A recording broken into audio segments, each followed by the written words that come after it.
Hello YouTube, this is Corran22 here, back with another 100 point squadron build for Star Wars X-Wing Miniatures. Tonight, while I was at work, I had, well, I guess you could say I had a stroke of genius. There is a ship that I've been neglecting that I got long before I got my K-Wing, and that is the E-Wing fighter. And the one in particular I started thinking about was Corran Horn. And so basically, in simple terms, his ability allows him to double tap, which means he can attack and then he can attack again. I started thinking, well, what else? What other ships can double tap with the right given upgrades? So I thought long and hard about it, and I decided that I'm going to choose these three ships for the build. They are an E-Wing fighter piloted by Corran Horn, a K-Wing bomber piloted by Miranda Doni, and a Y-Wing fighter bomber piloted by Horton Salm of Grey Squadron. So, here are the pilots, here are the ships. Let's look at their abilities, or their stats. So, this build is relatively smaller. Actually, it's quite smaller, a lot smaller than what I normally construct. But, again, what I don't have in numbers, I make up for in efficiency.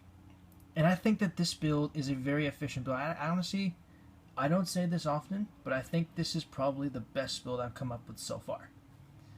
So, with that said, let's take a look at the pilots and their abilities. The first ship I've chosen, the squadron leader, is Corran Horn. He has a pilot skill of 8. He flies the I think it's by Incom, the Incom E-Wing fighter.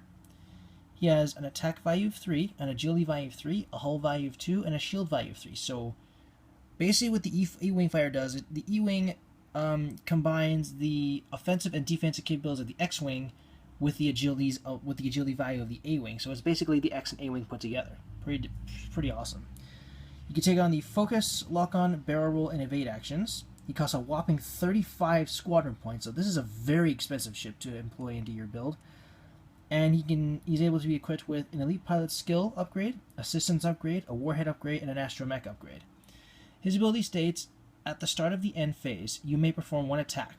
You cannot attack during the next round.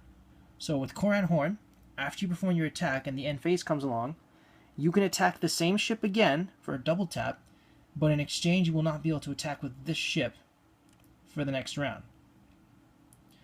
So, yeah.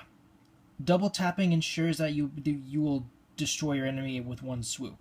Add to the abilities that I can take in order to get into a better position, like lock-ons and barrel rolls. Yeah.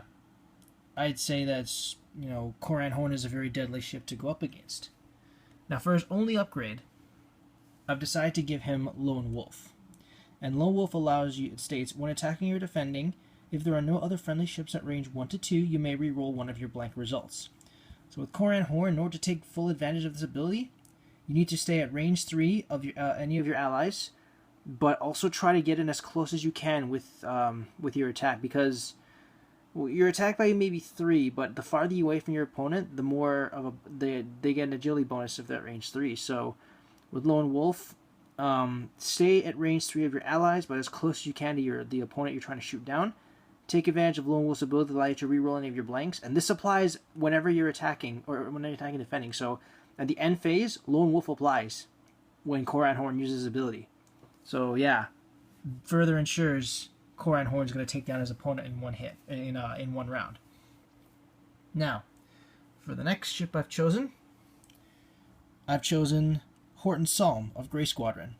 He has a pilot skill of 8. He flies the Koyanser BTL Y-Wing.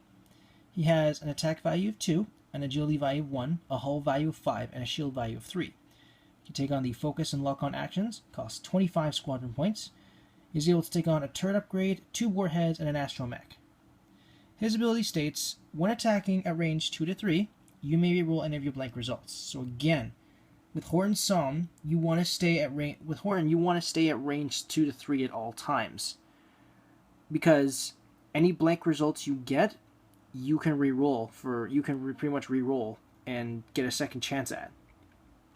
And this applies to all of Horton Salm's weapons, so not just with his primary value, but any secondary or turret that turret that he's equipped with, his ability also applies. So with Horton Salm, it kind of makes it easier for him to remain at a further distance away from Corran Horn, because his ability allows him to reroll any of his blanks if he's attacking from further away. Now, for his title card, his first upgrade, I've decided to give him the BTL A4 Y-Wing title card. It's a title only for the Y-Wing, and it states, you cannot attack ships outside your firing arc. After you perform a primary weapon attack, you may immediately perform an attack with a turret secondary weapon. So for no extra cost, your Y-Wing is able to perform its primary attack, and then it can attack immediately with any turret weapon that it has on it. But the downside is you will not be able to attack outside your firing arc, as is with the advantage of turrets. But I'd say in exchange for not being able to attack outside your firing arc and being able to attack twice, I think it's a pretty fair trade-off.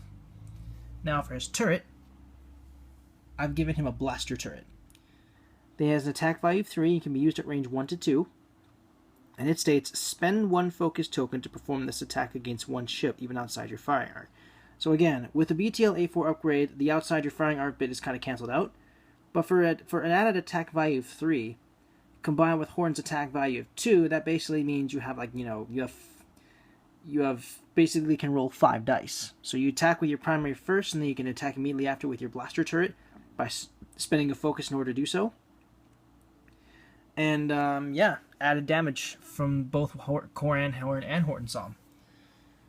Now, the last ship in this build is become one of my personal favorite ships to use, and that is Miranda Doni.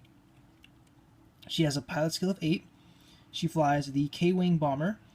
She has an attack value of 2, and it's a turret, so she can fire in any direction. It has an agility value of 1, a hull value of 5, and a shield value of 4. She can take on the focus, lock-on, and slam actions. She costs 29 squadron points, and she's able to take on a turret upgrade, 2 warhead upgrades, a missile, 1 crew slot, and 2 bombs. Her ability states, once per round when attacking, you may either spend 1 shield to roll 1 additional attack die, or roll 1 fewer attack die to recover 1 shield. So yeah, I mentioned before in my previous video, I really, really do like Miranda in her K-Wing. Like I didn't exactly like the design of the K-Wing at first, but it's not so much the design that matters, it's the pilot within them, and I love Miranda. She basically allows me to sacrifice 1 shield to get 1 additional attack die, or I can give up 1 of my attack values to recover 1 of my shields. So she's a flight mechanic, a flight engineer, and a pilot. So yeah, that's awesome of her. Now for her only upgrade, I've chosen to give her Gunner. And Gunner states, after you perform an attack that does not hit, you may immediately perform a primary weapon attack, but you cannot perform another attack this round. So with Gunner, if my primary weapon misses, I can double tap with Gunner, but at the cost of not being able to attack again this round.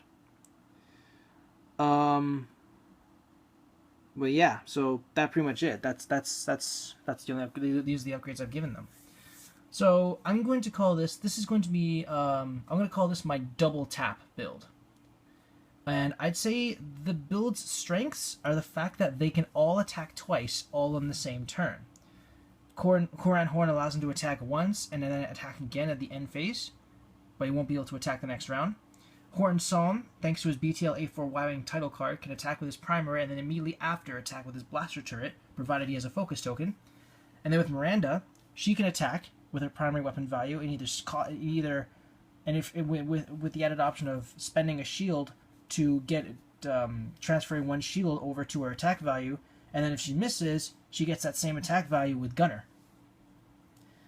However, so yeah, basically with this build, when all of your, and also to the fact that they're all the same pilot skill, all of them have pilot skills of 8, so that means you have the choice of which ship will attack first. My personal choice is I would attack with either Corran or Horton first, preferably maybe Corran first, and then get in there and then use Horton, then an attack with Horton for that instant double tap with the title card with blaster turret, and then with Miranda, attack and spend transfer 1 shield to her attack. And then if it misses, attack again with Gunner. And because she will be the last card to attack in the attack phase, no other ship will be able to attack, which is fine. Because at the end phase, Corran Horn's ability allows him to do an extra attack on the ship that he's targeting, and which will hopefully ultimately destroy that ship. The disadvantages of this build. Well, for starters, let's get through. Let's start with the obvious. The K-wing and the Y-wing. They're bombers. They have low agility value, so they're pretty susceptible to attacks at range. They're pretty susceptible to close range attacks, range 1. They're also susceptible to any ships with any ships with abilities like wedges that reduce that reduce agility values, and they're also susceptible to other ships that have the maneuver card attached to them.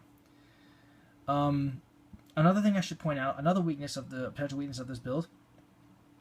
In order for Corran Horn to take advantage of the re-rolling of the blanks, he has to be at range 3 of everyone else, which makes it a little bit difficult because, you know, they're going to be probably converging on the same target or attacking separate targets or whatever. If they're converging on the same target, that makes it even more difficult. So pretty much right out of the gate, you want to keep these guys separate and as far away as possible. Another thing I should point out, Corran Horn's ability states that after he attacks and attacks again in the end phase, he will not be able to attack again in the next round. So that pretty much leaves him wide open. Same applies if Miranda decides to use Gunner. Because if you mistakenly attack with Miranda second or first and use Gunner, then none of these other two ships can attack that round. So that kind of eliminates. So that's So if you mistakenly attack with Miranda first or second, then neither Corran Horn or Horton Salm or both will not be able to get their attacks if she uses Gunner, which pretty much spoils the build. So yeah, my advice is attack with either the E-wing or the Y-wing first, and then finish off with the K-wing, and then take advantage of Horton's ability if you need to. Of course, yeah. Now, another downside of this build is they're all the same, is the fact that they all have the same pilot skill. They all have pilot skills of 8, and the advantages behind that is you can choose which ones attack first, which is good, but the downside is any ships that have a lower pilot skill than 8 will get to move before you. So, actually, you know, that's not so much of it. That's actually not that much of a disadvantage now that I think about it, because they'll move first, and that'll kind of give you an idea of where they're going to go, so then you can kind of make your maneuvers accordingly.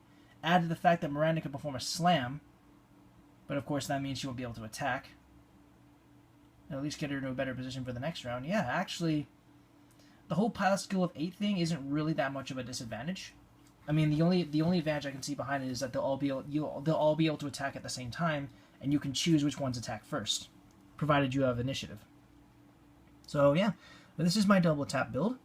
Let me know what you guys think in the comments below. Any constructive criticism is greatly appreciated. If you like, you may use this build in any competitive or casual play, or you can tweak it or completely modify it to your own specific modifications. Thank you guys so much for watching. This is Corran22, signing off.